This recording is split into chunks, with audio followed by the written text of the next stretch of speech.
Hello everyone. So in this lecture we will talk about word representation. We finished the language model, the language modeling part of it, right? We discussed statistical language models, different types of smoothing techniques, and how to evaluate a language model, right? Perplexity we discussed in details. What is perplexity, how it is linked to entropy, and how you can use perplexity as an intrinsic measure to evaluate the performance of a language model. Okay, so now we are moving towards the semantics. Remember the different layers of NLP I mentioned: morphology, syntax, semantics, right? And so on and so forth. So here we start talking about semantics, right? The first thing in any semantic understanding of language, right, what we do is to represent a word or represent a sentence, represent a token, right? And we will discuss in this class, we will discuss old school methods to represent a word, and then we will see how modern days we represent a word using word vector. Okay, so let's get started. Meaning of a word, right?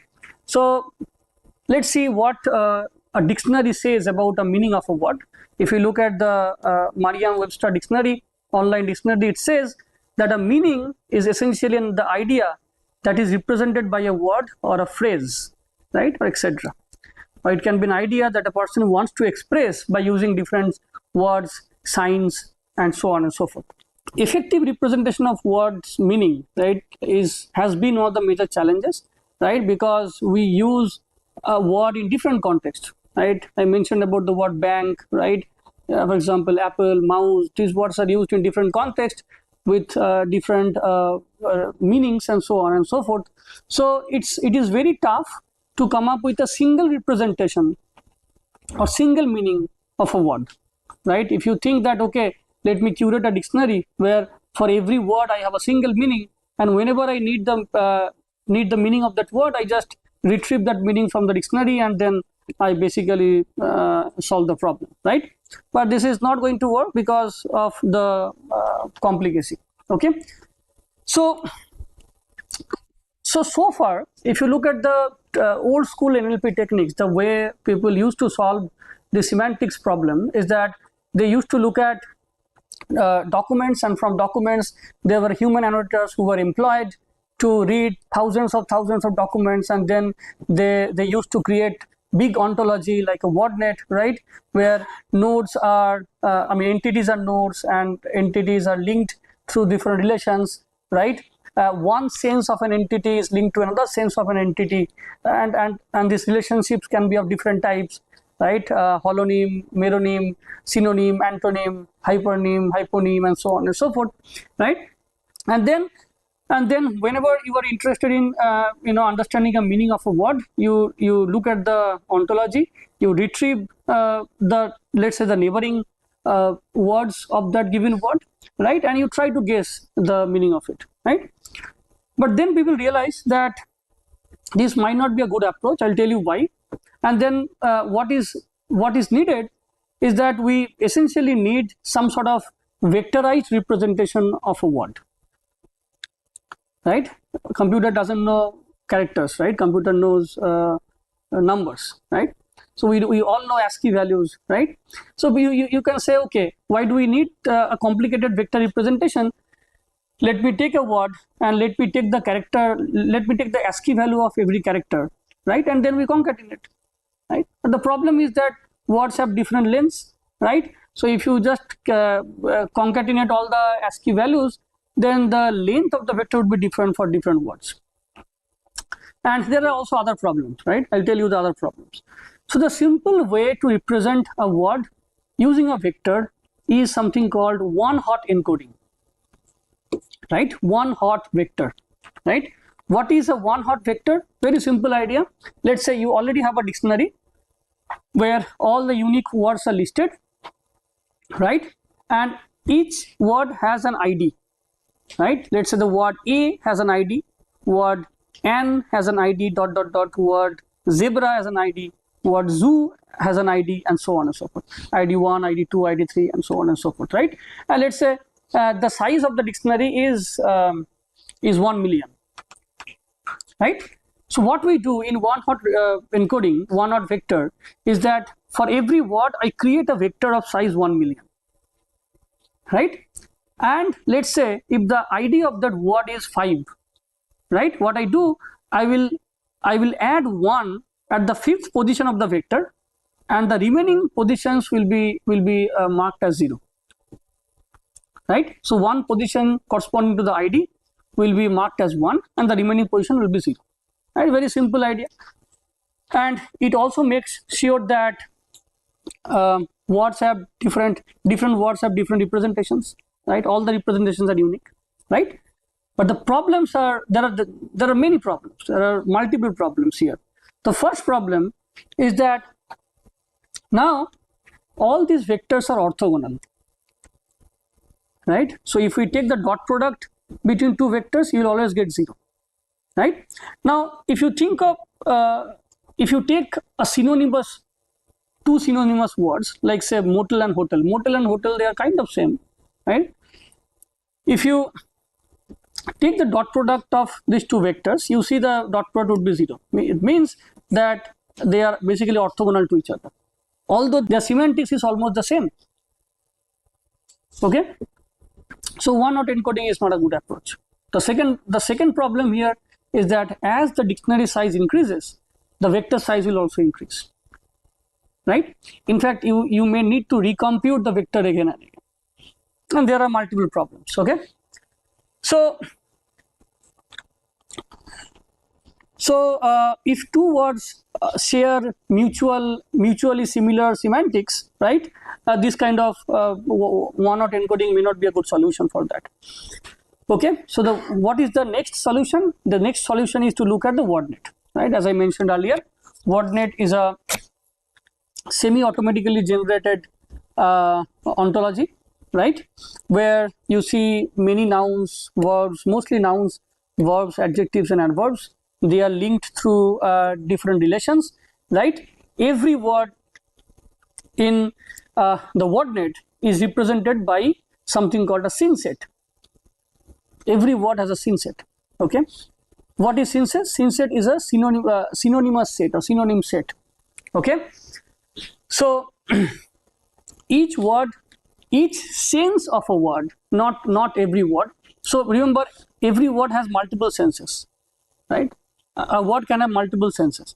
So every sense of a word is represented by a synonym set or scene set, right? And the description of the scene set is called the gloss. Okay, for example, let's look at the word chump. Okay, the gloss or the description of this word is a person who is gullible and easy to take advantage of. So this is the description of the sense, one sense of the word chump. Okay, and this description is written manually, by the way. Okay, it's a huge manual effort. And what are the different senses of the word chump? Now if you look at WordNet, WordNet will say that chump has these many senses. Okay, one sense of chump is same as the second sense of fool. Now remember, fool is also an entry in the WordNet. Fool also has, the word fool also has multiple senses. Sense 1, sense 2, sense 3, sense 4, and every sense has a gloss, right? So the particular sense of the word chump is linked to the second sense of the word fool, right? To the first sense of the word gull, to the ninth sense of the word mark, right? And so on and so forth. Now imagine the amount of effort. Okay, every word has multiple senses, right? These senses are linked, not the words, the senses are linked. Okay, so now this is one entry in the WordNet, right? The word bass, B-A-S-S.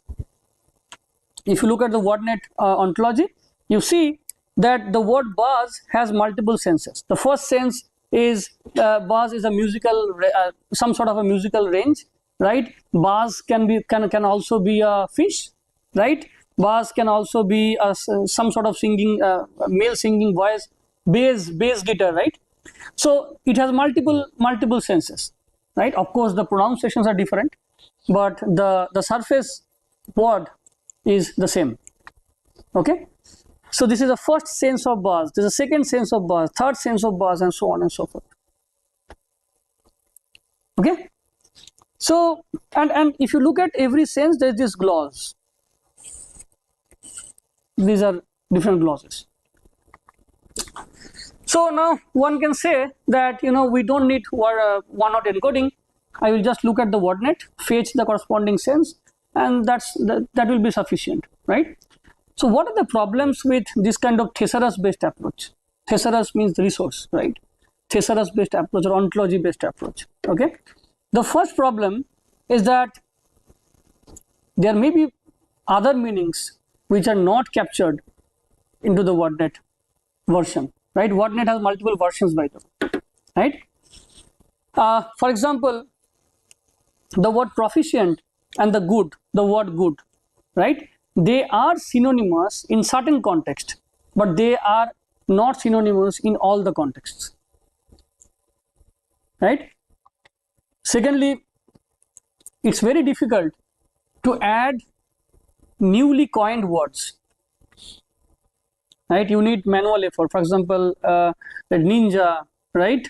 Nifty, and so on and so forth. These kind of newly coined words, if you want to add them into the ontology, you need to actually study a lot about their usage, right? What are the senses, where they are used, and so on and so forth, right? And then you also have to remember what are the other senses that can be linked to this sense of nifty, for example, right? So it's actually very complicated. Up-to-date information is difficult to obtain. The other problem is that WordNet mostly considers noun, adjective, adverb, and what else? Noun, adjective, adverb, and verb, right? The other part of speech words are not covered appropriately. This is also subjective, because if you ask one annotator, they may feel that, okay, this is not the sense. If you ask another annotator, they may feel that, no, this is the sense, and so on and so forth. It depends on who is annotating, right? It requires a lot of human labor. To address this, we will use the notion of distributional semantics. If you remember the second lecture where we talked about NLP, right? I mentioned 3 ways to understand semantics of a word. What are those 3 ways? Ontological semantics, then decompositional semantics, distributional semantics, right? Very good. So distributional semantics is the premise based on which most of the existing word representation techniques are proposed. Okay. And what is the philosophy behind the distributional semantics? J.R. Forth in 1957, he said this famous quote that you shall keep a word by the company, you shall know the word by the company it keeps. Okay, so now based on this philosophy, again, if you go back to old school NLP, right, people came up with many approaches, right? One simple approach is to look at the documents, right? You read the sentence in the document, and you look at the neighboring words of every word, and from the neighboring word, from the neighborhood, you try to imply or you try to guess the meaning of that word, right? For example, the word banking. If you look at this 3 sentences here, the first sentence, government debt problems turning into banking crisis as happened in 2009, right? Here essentially you're talking some sort of crisis, right? Where the next one saying that Europe needs unified banking regulation. Here you're talking about some sort of regulation, rules and regulations. Third one, India has just given its banking system a shot in the arm. So this is more of a banking system, right? The literal meaning of banking system. So you look at the neighbors, and from the neighbors you guess the meaning of that particular word, right? Now how do we systematically do it? We systematically do it using a count-based approach. A very simple count-based approach, where the idea is that, let's say you have multiple documents, Okay, you have a bunch of documents, you have corpora, and you see for how many times this a particular word appears in a document, how many times this word appears in other documents, and so on and so forth. It's just a count, right? A bag of word kind of approach. Okay, let's look at this example. This is a simple example where right, we basically create this kind of matrix. This matrix is called term context matrix. What is a term context matrix? Here rows are individual terms, individual words, individual tokens, and columns are also individual tokens, right? And you see how many times, let's say here, let's say this entry says how many times the word computer appears as a neighbor of the word apricot. Okay, some sort of bigram count table, very similar to bigram count table, but what is the difference here? In case of bigram, these two words should appear side by side, wi minus 1 wi, right? But here, when I look at the context, I first decide the size of the context. Okay, let's say I have a context size of 10. I look at 10 words at a time, right? And I'll see how many times the word apricot and computer appear together, right, in the same context, right? And that's going to be the count here. So term, context, and this is a square matrix, right? So from the term context matrix, now if you look at every row, okay, now you can think of every row as a vector, right? Let's say first row is a vector for the word apricot, right? When apricot is used as a term, as a term, right? You can also and apricot will also appear in a row, right? Here also you will see an entry for apricot, right? And there will be a column corresponding to the word apricot, right? So that column can be treated as a context vector for the word apricot. So row can be treated as a term vector for the word apricot. Column can be treated as the context vector for the word apricot, right? Now it is up to you to decide which vector you want to consider.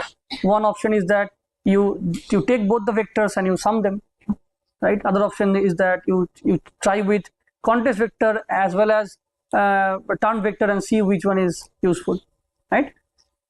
Very simple idea.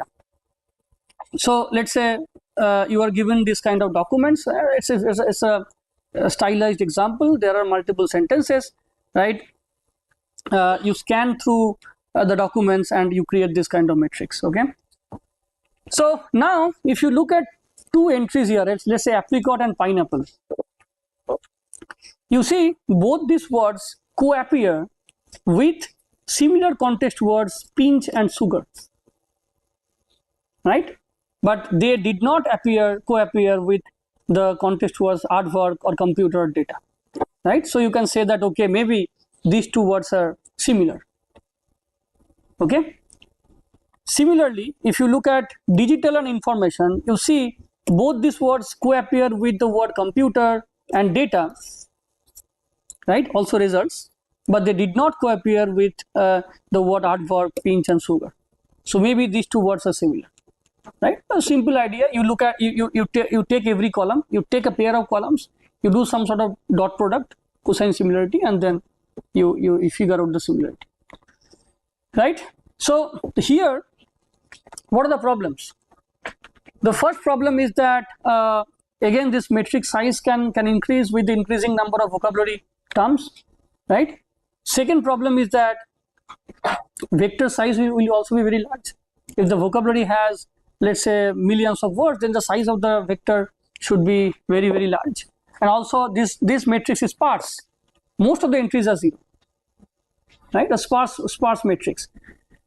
The fourth problem is that we see stop words, right?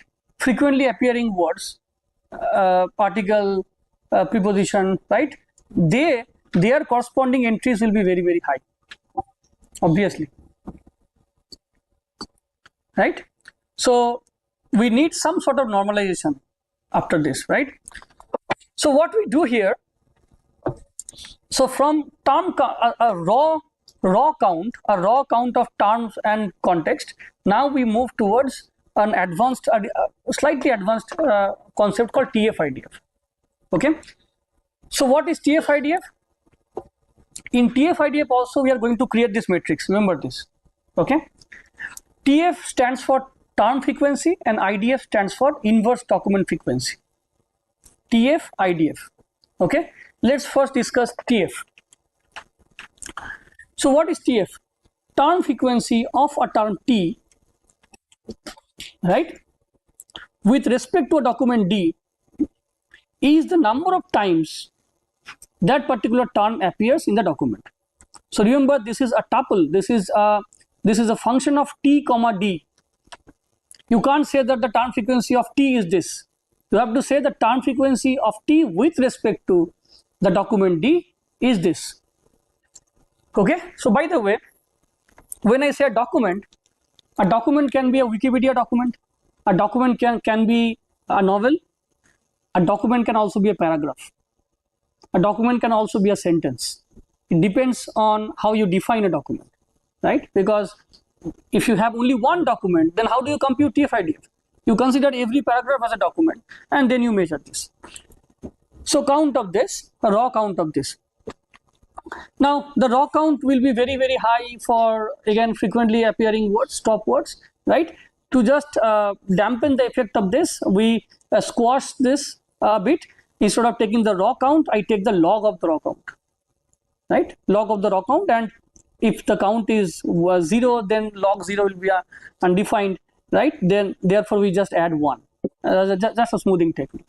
So log count plus 1 is the TF measure. What is the problem in TF? The problem with TF is that, again, frequently appearing words, stop words, will have very high TF count. Okay. To address this, we will use another component of TF-IDF called inverse document frequency, IDF. Okay, IDF. So what is inverse document frequency? Let's first see what is document frequency. A document frequency is the number of documents where the particular word appears. It is not the number of counts of all the documents where this particular entry appears, right? Only the number of documents where the particular entry appears. It's called document frequency. Okay. Let's say there are two words, Romeo and action.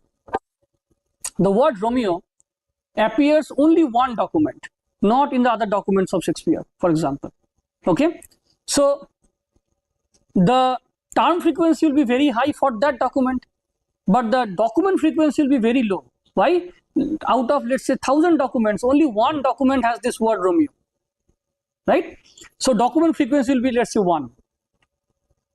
By the way, what is this collection frequency? Collection frequency is the count of the sum of count of this word across all the documents. Term frequency is with respect to one document. Collection frequency is the sum of counts of all the counts in all the documents, and document frequency is the number of documents where this particular entry appears. Clear?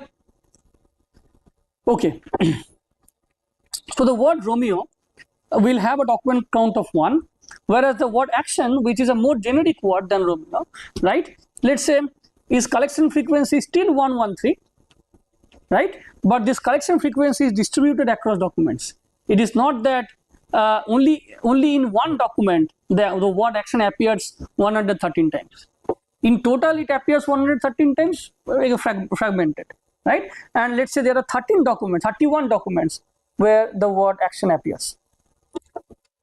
Okay, so this is document frequency. Okay, now I will take the inverse of this, inverse document frequency. So 1 by 1, 1 by 31. Now, what is the meaning of this inverse document frequency? When we take the inverse of this, if a word appears in all the documents, like the word action, or stop words. If it appears all the documents, its importance will be reduced, which is obvious. We don't want to capture those words which are which appear in all the documents. Rather than this, we should consider those words which are representative, right? So this is IDF. This is the formula of IDF. So DF, 1 by DF is inverse document frequency, right, of the term T. Remember, here IDF is a function of only the term T, not T comma D, right? And we take a log of this, and just to normalize the value, we normalize it by N. What is N? N is the number of documents. Okay, so we just normalize it by N. Now this is the generic IDF formula, but as you can see, DF, if DF is 0, then what would happen, right? So sometimes we also add 1 here, right, to the denominator. Sometimes what we do, we also add 1 here. There are multiple variations of TF IDF, right? In TF also, term frequency, instead of taking the log of count, right, what we do, we normalize it by number of tokens in the document, right? Let's say the number of tokens is V, for example, right? Sometimes we normalize it by max count, not the total count, max count, and there are different variations of this. Okay, now look at the IDF value of the different words. The word Romeo has the IDF value of 1.57, whereas the word good or the word sweet, which are frequently occurring in all the documents, their IDF values are 0. So you are penalizing those words which appears in all the documents. Okay, so the combined version of this metric is TF IDF, where we multiply TF with IDF. Right, so this is the formula of TF IDF. This is the raw count table, right, before TF IDF. This is the TF IDF table. Okay, in the raw term document matrix, you see that there are entries like let's say the word battle, right, appears only in the Julius Caesar novel, right? Its count is 7, but in TF IDF, its value is significantly high, 0.22, right? Whereas the word fool, which is kind of a common word, whose count is pretty high, 58, but TF IDF is pretty low. So from raw count, we moved to TF IDF, right? So every entry here, there is the TF IDF value for that document, right, with respect for that word with respect to the document, right? And each row is a vector now, similar to earlier case, right? So it addressed the problem of frequently appearing words, right? But there are still other problems. For example, if the document size increases, the vocabulary size increases, the matrix will increase, right? The vector size will also increase. There are so many zeros and so on, sparsity and so on and so forth. Okay, so now these are the problems of count based approaches. So one can say that so this sparsity problem or bigger size matrix problems, right, we can easily address by doing some sort of decomposition, right? We can use SVD, for example, right? On top of this count matrix or TF IDF matrix, I do SVD and then I decompose it, right? And we'll take the decomposed version of it. But SVD is again time consuming, right? It is quadratic in the number of rows and columns, and the other problem is that as new words comes in, right, you have to reconstruct the table, you have to again apply SVD on top of this, and so on and so forth. The last and most important drawback of this kind of count based matrix is that it doesn't consider the ordering of words, right? I look at a particular context, and within the context, this context window of size 10, for example, all the words are same, right? It's a bag of word representation, all the words are the same, right? So it doesn't take into account the fact that if some word appears before the other word or some word appears after the other word, their meaning may change. Okay, so SVD may not be a good approach because of the quadratic complexity and incorporating difficulties in incorporating new words and so on and so forth. Okay, so to address this problem, now we move to the recent approach called word to vec, a prediction based approach. We have seen count based approach. Now we look at prediction based approach. Okay,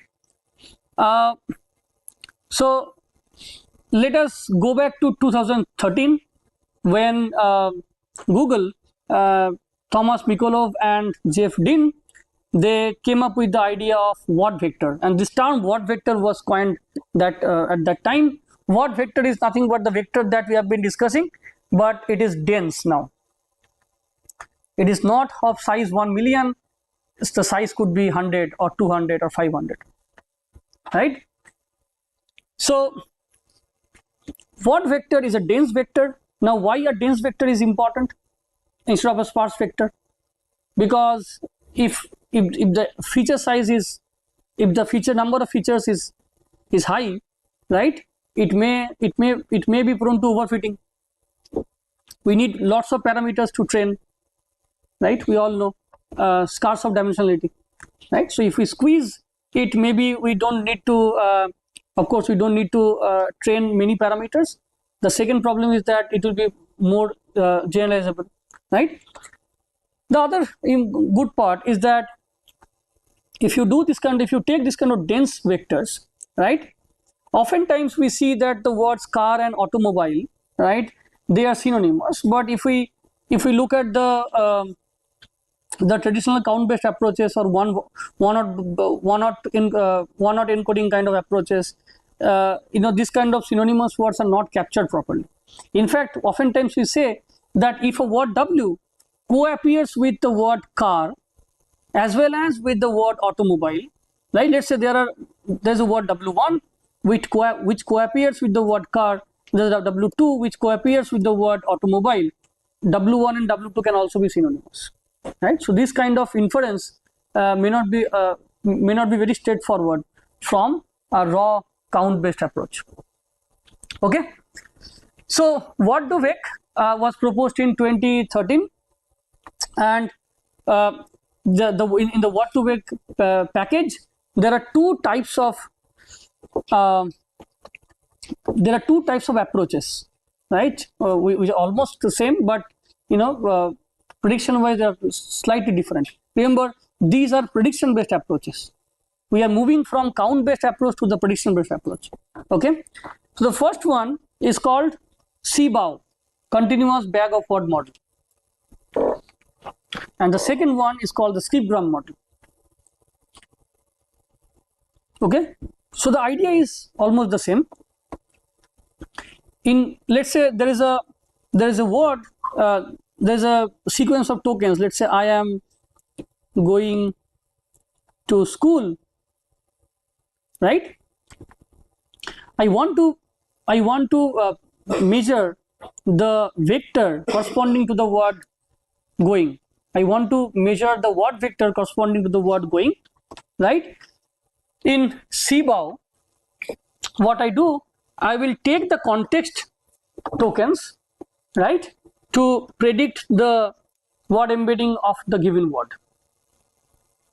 In skipgram, I will use the center token to predict the word embedding of the context words. It's just the opposite. I have a sequence of words, sequence of tokens, and let's say there is a central word. For example, in this case, the central word is going, for which I want to predict the embedding. In CBOW, I will look at the context words to predict the representation of the central word. In skipgram, I look at the central word to predict the representations of the context words. Right? In a neural network terminology, this is very straightforward. Let's say you have a multi-layer perceptron kind of network, a two-layer network, right? In CBOW, what I do, I feed the representation of the context word, and I will try to generate the representation of the central word. In skipgram, I feed the representation of the central word and try to generate the representation of the context word. Okay, so let's focus on skipgram because this is more popular, right? Skipgram with negative sampling. Okay, skipgram with negative sampling. We'll discuss what is negative sampling and so on. Okay, so what to make is an unsupervised approach. I would say this is a self-supervised approach. You do not need any labeling, any human label data, right? Number one. Number two, this is just a prediction task, right? A simple logistic regression task. It's a simple logistic regression task. All of you know logistic regression? It's a simple logistic regression classifier. It's a classifier which will classify that this word is not a context word, this word is a context word. That's all. Very simple idea. Okay. So let's look at the approach. So we have a target word T. Now remember, we will use two terminologies. One is called the target word, and the other is called the context word. Right? T and C. Okay. Given a particular target word, I will look at what are the context words. And how do we identify a context word? I have this window, right? I have this window of size 10. I have the documents, multiple sentences. I move the window one step at a time, right?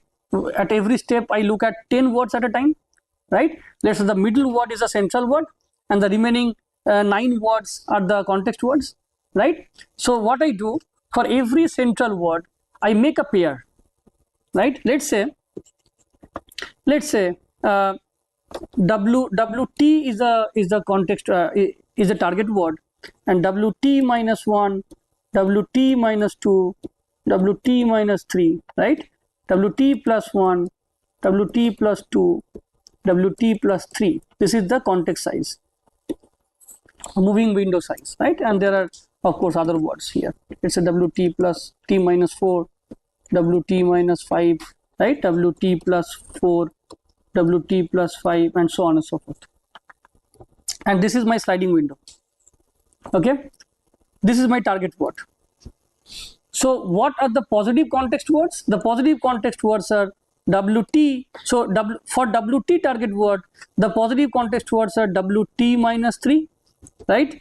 WT minus 2, WT minus 1, WT plus 1, WT plus 2, WT plus 3. These are the positive context words because these words appear, these words co-appear with the word WT within the context.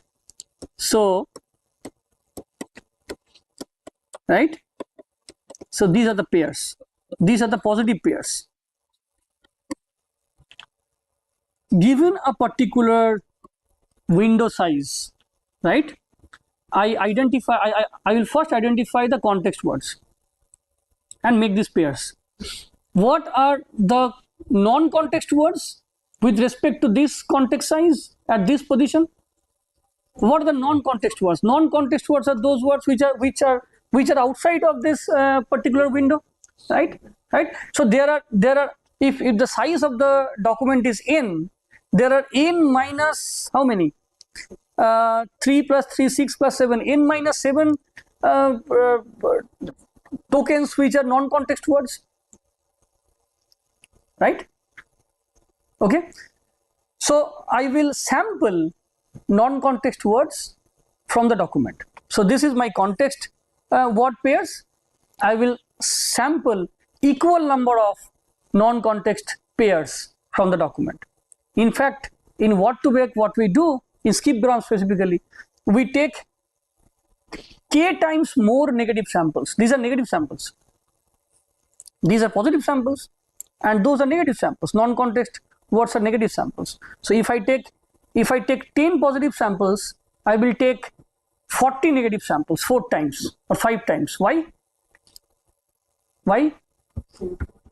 It will give you more evidence, right?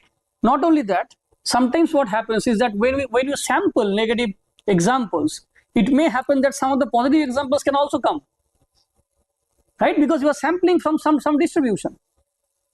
It may happen that some of the positive samples can also come. In fact, that particular word can also come as a context, negative context, right? Of course, you can have tricks to remove those duplicates, but it is always safe to consider more negative examples. We will discuss how to sample negative examples later. Okay, so this is the sequence of tokens. I fix the context window. I sample positive instances, negative instances. I curate positive instances, sample negative instances. Then I run this classifier.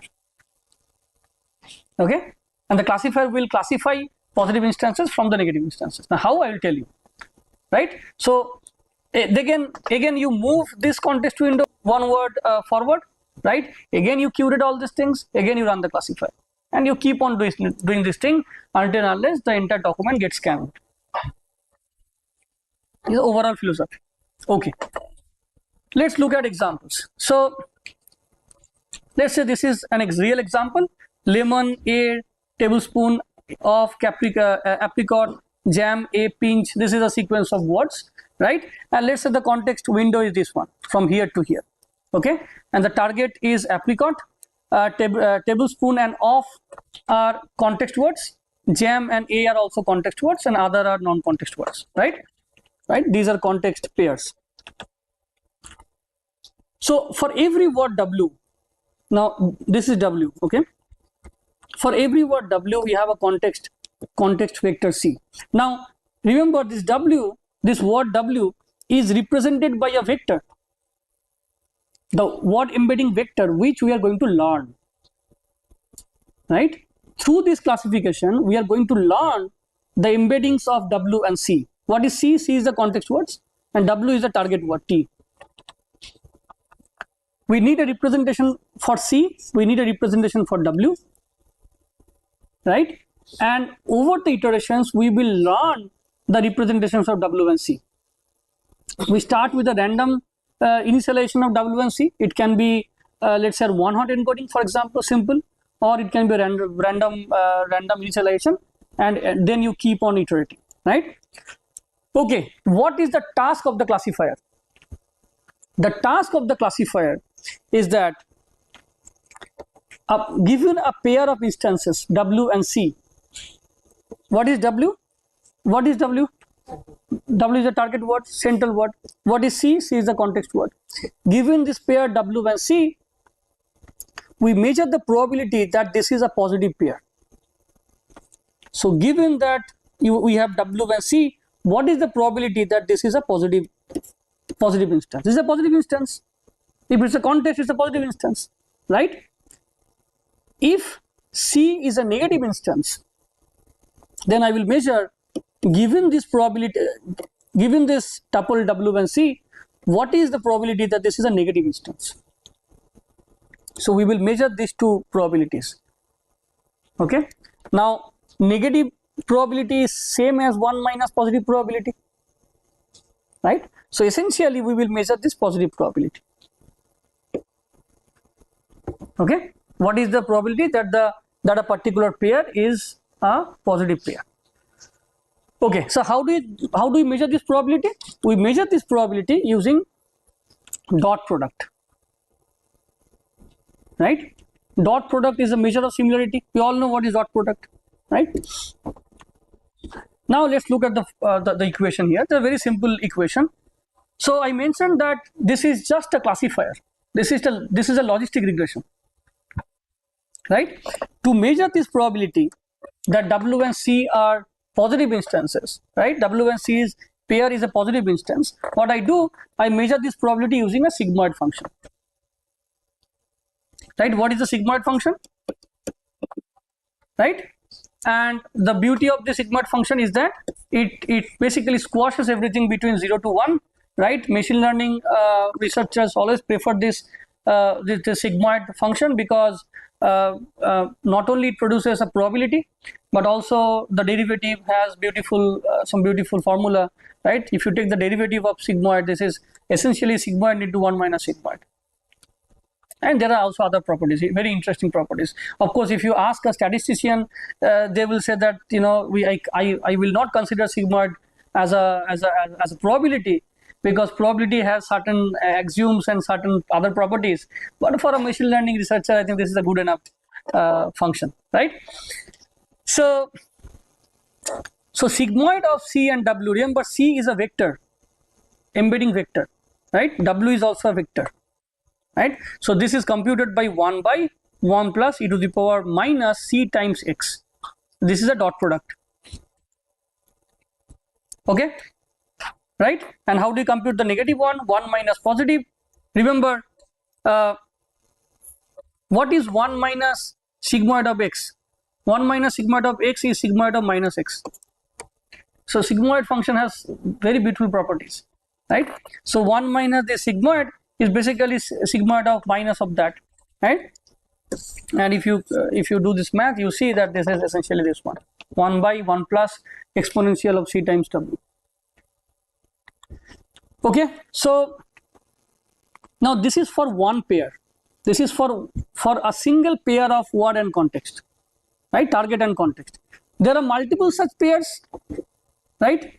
If the context size is 10, there are 9 such pairs of positive instances, and there are 40 such pairs of negative instances if it is 4 times, right? So this is for one pair. So how do we then consider all the other pairs? For other pairs also I measured this, and we assume that all these pairs are independent, right? If they are independent, then this is just a product of all the probabilities. This is just a product of all the probabilities, isn't it? There are L such instances, right? And sigmoid of Ci times W, where I tends to I ranges from 1 to L. L is the context size, the window size. Is this clear? Okay. So this is essentially the all the probabilities considered together. So we do not consider the sum, we do not consider the product. Oftentimes we take the log of it, right? We take the log of this probability, and which will essentially be the sum of all the logs, right? Right. So what we have done so far? Tell me.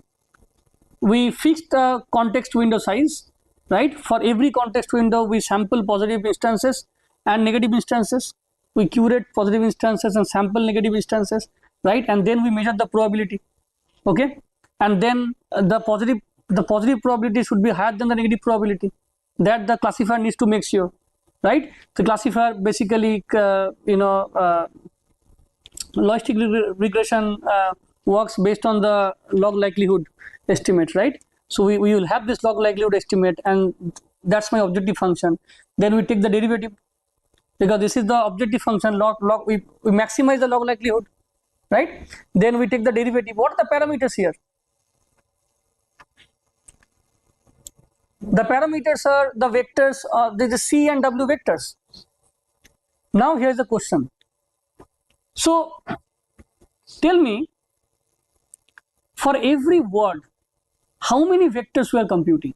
2 vectors, right? C and W, or C and T, right? Where a time when the word acts as a central word, and the time when the word acts as a context word, right? So if you think of this matrix, if you think of the embedding as a bulky matrix, and assume that there are v number of vocabulary tokens or vocabulary entries present in the document, right? V is the number of tokens, right? So we have V entries here, and we have V entries here, right? Let's say from A to zoo, here from A to zoo, right? And these entries, the upper part of the matrix represents the target embedding, and the lower part represents the context embedding. So we are essentially learning 2V number of vectors, right? And what is the size of the vector? Is the hyperparameter. you have to decide beforehand. Let's say the size of the vector is 10, right? So what's the size of this matrix? 2v times 10. This many number of parameters we are updating. Okay, so now look at this one. So this is this bulky matrix which we are estimating. So the word starts from aardvark to, let's say, zebra, right? And this mod v size part of the matrix corresponds to the target words, and the similar mod v type size submatrix corresponds to the context words. Okay, and when I say that the word aardvark, for example, the word aardvark and the word apricot, just again for the sake of give an example. Let's say when I say that the target was what is aardvark and the context word is apricot, let's say, and the apricot is a positive context for the word aardvark, right? Let's say this is my initial matrix when you initialized it, right? And when I say that this is a positive context of this, what does it mean? It means that over the iterations, I will try to move the representation of the context of apricot closer towards the target of aardvark. Let me repeat what I just mentioned. Aardvark is the target word and apricot is the context word, right? When you initialize this matrix at the beginning, all this initialization happened randomly, right? And over the iterations, what is the target? The target is that positive context should come closer to the target and negative context should basically be far from the target, right? So over the iterations, I will update this matrix such that the positive context will come closer and negative context will basically go far. So apricot, you will see that over the iterations, right? If you look at the embedding space, let's say these dots indicate different embeddings, right? In the vector space. Let's say this is aardvark and this is apricot. This is the target of aardvark. This is the context of apricot, right? Over the iterations, you will say that this will move closer and closer. These two things move closer and closer, and the negative instances will move further and further. Okay. Now let's look at the training process of word2vec. Okay. At every context window, I have a target and I have a context. I have multiple contexts, right?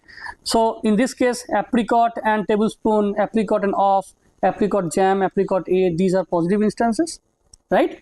And we sample k negative instances from the remaining documents, right? For example, apricot aardvark, apricot my, apricot where, apricot if, these are all negative instances. Okay. So and then I train the logistic regression so that this and this, the positive pair should be classified from the negative pair. Okay. How do we sample negative examples? We sample negative examples based on the unigram distribution, right? So for every word, I have a probability from the document. I can easily measure the unigram distribution of every word, unigram probability of every word, right? So there is this unigram probability, and then I sample every time I toss a coin and sample a negative example from the unigram probability. Okay. But with a small tricks here, because what will happen if I only consider unigram probability? What will happen? Only the words which are frequently occurring, because their probability is high, those words will be sampled again and again. But those words are not at all meaningful, non-contextual words, right? If I keep on sampling word if I keep on sampling the word, let's say the or a, right? These are not meaningful words, right? So what I do, instead of a raw unigram probability, I will use some sort of modified unigram probability. So count of this W by sum of count, this is the unigram probability, I will essentially use another parameter alpha. So count to the power alpha by sum of count, and every count has this alpha, okay, as a power. Why this is needed?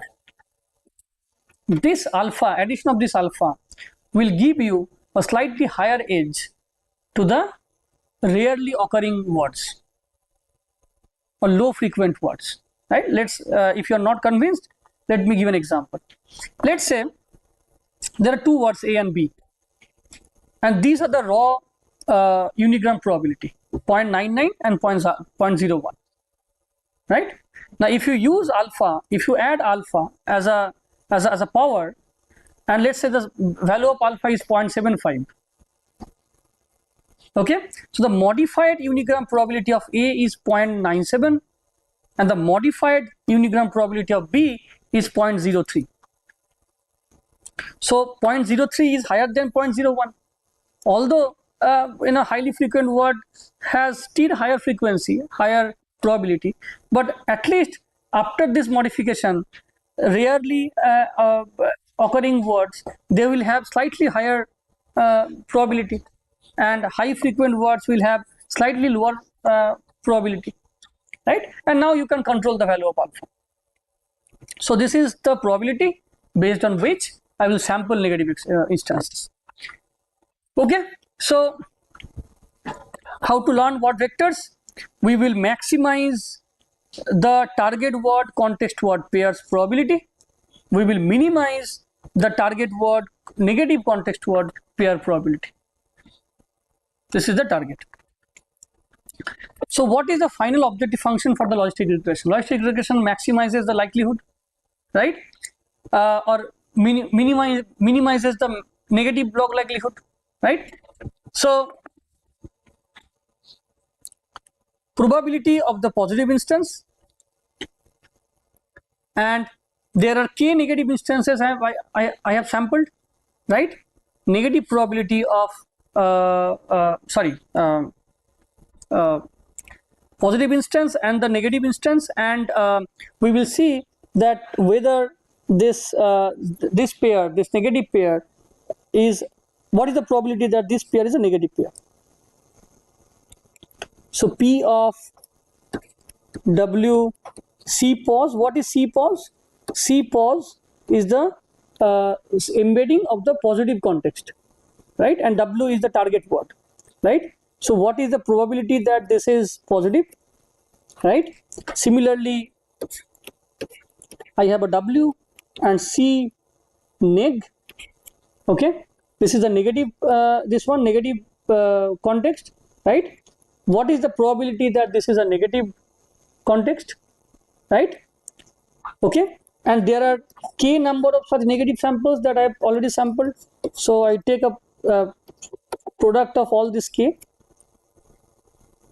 and I maximize both this and this. I mean, you can say that why I am maximizing this? I should minimize this. The second part, what is the second part? What is the second part? Given a target word and a negative context word, what is the probability that this is a negative instance, right? Should I maximize or should I minimize? Maximize, right? I want to maximize this also. I also want to maximize this. So I take the product, right? Log of this. So this is the log likelihood minus negative log likelihood. I want to minimize this. Okay. Now if you do some small arithmetic, so you move log inside. So log this plus sum of log this, right? And we have already seen that. Okay, so what is this, by the way? P of minus given W comma C neg is same as 1 minus P of plus given this. Yes. Right? This is same as this. And how do we measure this probability? Using sigmoid and dot product, right? So this probability is replaced by sigmoid. This will be replaced by sigmoid. 1 minus sigmoid is 1 minus sigmoid x is sigmoid of minus x. So this is same as sigmoid of minus x. Okay, so this is the objective function that I want to minimize now. Okay, and what are the parameters? Parameters are C positive, C negative, W. By the way, C positive, C negative, these are just notations, right? Both of them are C, right? Just for our understanding, C positives are those instances which are positive, and C negative are those instances which are negative. So in this bulky embedding matrix, we have only W and C, or whatever, T and C. Okay, this I already mentioned, and I will use gradient descent to update this. So this is the loss function. Okay, there are parameters W, C neg, and C pos, and we take the derivative. Let's look at the derivative. A very simple, straightforward derivative. You take the derivative of this with respect to C pos. Okay, so this part will be ignored, right? We will only look at this part, log of x, 1 by x, right? So this will be 1 by sigmoid, right? And then we take the derivative of this, right? What is the derivative of sigmoid? Sigmoid into 1 minus sigmoid. So sigmoid into 1 minus sigmoid, sigmoid will cancel out, right? 1 minus sigmoid will basically remain. Now we already have a negative here, so this will be sigmoid minus 1, and of course there is a W. So this is the derivative. Similarly, if you do a small calculation here, this will be the derivative with respect to C neg, and this will be the derivative with respect to W. Okay, once we obtain the derivative, these are the update rules. The positive vectors will be updated using this formula, the negative vectors will be updated using this formula, and W will be updated using this formula. Right, now we obtain two matrices, W and C. I mentioned multiple times, two matrices, W and C. Now you can ask which one I should choose, right? The best option is that you choose two things separately and see which one is better. The default option is that you take the sum of apricot using apricot acting as a context, apricot acting as a target. You take the sum of both the vectors, and that's going to be your final vector. What to vec is a static embedding. Remember this, it's a static embedding, meaning that for every word W, you will only obtain one vector. I mean, of course, you can say two vectors, but ultimately one vector. It is not the case that for every senses of this word, you will have different vectors. Modern approaches like BORD kind of methods, there you will see that you will get contextual embeddings. Okay. Okay. So summary. This is the summary slide. We start with a random initialization of this entire matrix. What's the size of the matrix? D dimension V plus V. So 2V times D matrix. We start with the random initialization, and then I move the sliding window. Every movement I will curate positive instances, negative instances, k times more negative instances.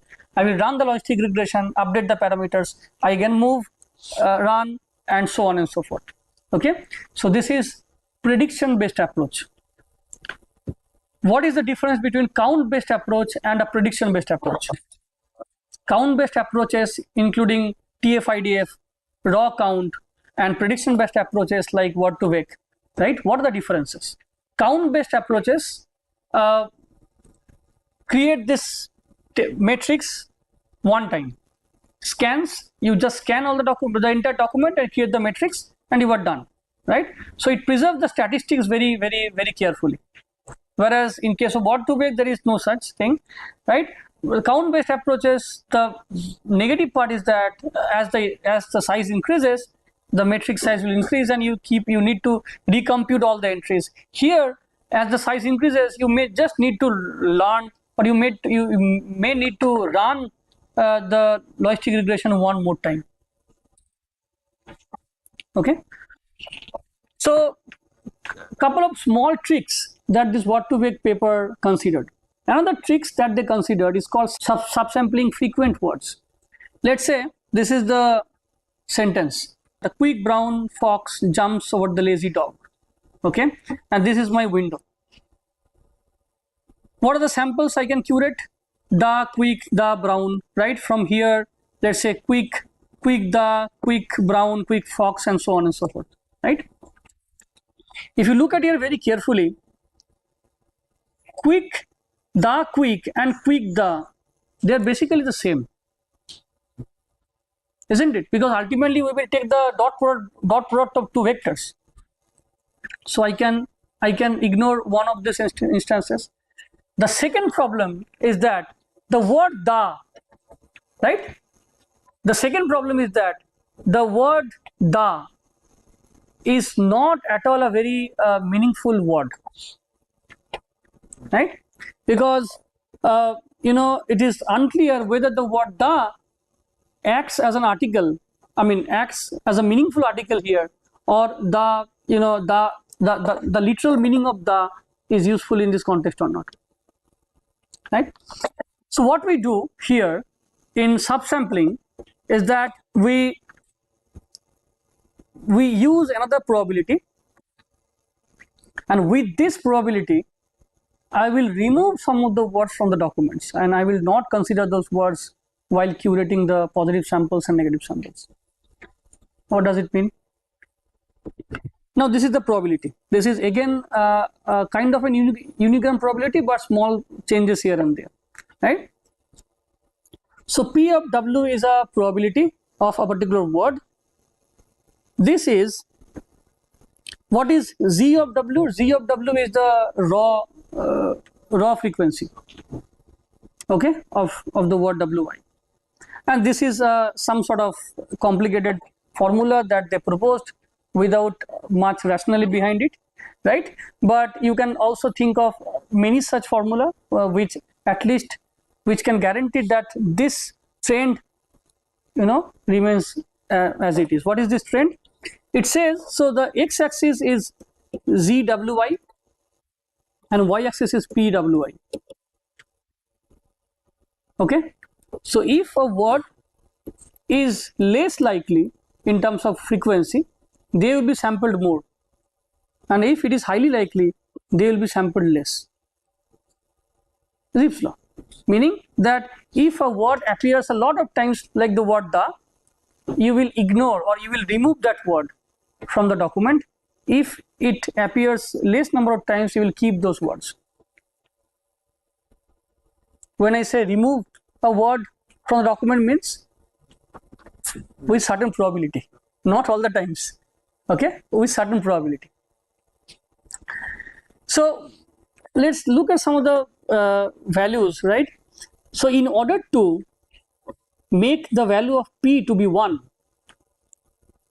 if you really want to make a probability to be 1, right, the frequency, the frequency should be 0.26%, less than 0.26%. So it means that if a word appears in a document 0.26% of time, it is highly likely with probability 1 you will sample that word. Okay, if the word appears, right, with this probability, right, you will with 50% chance you will with 50% chance you will sample that word. If a word appears 100%, what does it mean? It means that there is only one word in the document, right? There is only one word appearing multiple times in the document. There is no other word. So the chance that this word will be sampled is 0.033 probability. This is just a hack to remove frequently appearing words from the training instances. That's all about word to wake, right? This is a very nice analogy that they showed in the paper, that now you have all these embeddings, right? So with these embeddings, now you can do all sorts of word analogy test, right? In fact, you can do linear operations here. There's a beautiful example. You take the embedding of king and you subtract the embedding of man from the embedding of king. So king, the word king has an embedding, the word man also has an embedding. Okay, you subtract this from king, you get a resultant embedding, right? So, and then you add the embedding of woman, right, to that resultant embedding. This will be equivalent to the embedding of queen, right? So you subtract man from king, add woman, you get the embedding of queen. What are the problems of what embedding? The first problem is this is a static approach, right? It doesn't consider different senses of it. The second problem is that when an unknown word comes in the test set, word embedding is already trained on a training set, right? You have a dictionary where the embeddings are already stored. Now in a test set, when you see a new embedding, when you see a new word which did not appear in the training set, how do you get the embedding of this? You will not get it, right? To address this problem, what people suggested is something called subword embedding. So from word, I move to subword. What is a subword? Subword is a sequence of characters, right? So the method that was proposed by Facebook is called fast text. Fast text is a subword embedding method, right? What is a subword embedding method? Very same as skipgram, right? So here, and again, I will not go into details of this. So the idea is that in skipgram word embedding method, in word to vec, what is our vocabulary? Our vocabulary is the set of words, right? Here, the vocabulary is set of subwords. And how do we define a subword? A subword is defined by n-grams, right? Let's say the word where, W-H-E-R-E. Here, if the n-gram size is 3, I will take W-H-E, H-E-R, E-R-E. These are 3 subwords, right? Along with this, I will use this angle bracket as the start of the word and the end of the word, and those angle brackets are also considered as characters. So you have this as a n-gram, as a 3 gram. This is also 3 gram character, 3 gram character, 3 gram character, 3 gram character, and the word itself. So for every word, I have a set of subwords, that word itself, and the other n-gram characters. Once we got it, I will just run the skipgram. And skipgram will give you subword level embeddings. Now let's say a new word comes in, which is let's say nifty. Okay, so the hope is that NIF for this subword, I have an embedding, right? This n-gram character, this character n-gram has appeared maybe, right? So I will take the subword embedding of NIF, I will take the subword embedding of IFT, I will take the subword embedding of FTY, right? And of course this angle brackets, right? And I will sum them up. Okay, so this is the idea of fast text. I'll stop here, and maybe in the next lecture I will start discussing glove embedding. Thank you.